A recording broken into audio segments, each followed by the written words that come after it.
இயேசு சிறு வயதிலிருந்தே மக்களோடு இணைந்து பயணிக்கிற நிறைய இடங்களை நம்ம பார்க்குறோம். இயேசு 13 வயசு வரைக்கும் என்ன பண்ணார் அப்படின்னு பைபிள் இருக்குது. அதோடு அவர் 30 வயசில் தான் வராரு.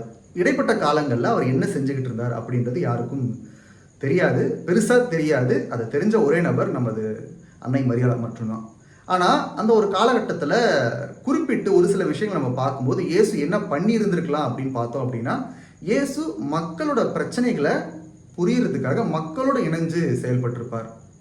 அந்த ஒரு காலகட்டங்களில் மக்களுக்கு பல சவால்கள் இருந்தது. ஏன்னா பணக்காரர்கள் இருந்தாங்க, ஏழைகளும் இருந்தாங்க, யூத ரபிக்கள் இருந்தாங்க.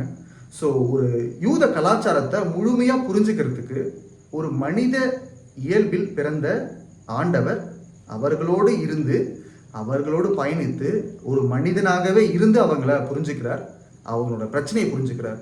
நம்ம பைபிளில் பல இடங்களில் சின்ன சின்ன பிரச்சனைகளை, யூத கலாச்சாரத்தில் இருந்த பிரச்சனைகளை அவர் குறிப்பிட்டு காண்பித்திருப்பார். அப்போது அந்த குறிப்பிட்ட ஆண்டுகள் தயாரிப்பின் ஆண்டுகளாக நிச்சயமாக ஆண்டவருக்கு இருந்திருக்கும். அவர் ஏழைகளோடு இருந்திருப்பார், உடல் நலம் இல்லாமல் கஷ்டப்படுறவங்களோடு இருந்திருப்பார், கடினமாக உழைத்து தனது குடும்பத்திற்காக போராடி இருப்பார். ஒரு மனிதன் தயாரிப்பாக இருக்கணும், ஒரு மெச்சோர்டாக பக்குவம் அடைய வேண்டும் என்றால் அந்த ஒரு தயாரிப்பு தேவை. அந்த ஒரு தயாரிப்பில் தான் நம்ம ஆண்டவர் இயேசு கிறிஸ்துவும் இருந்திருப்பார்.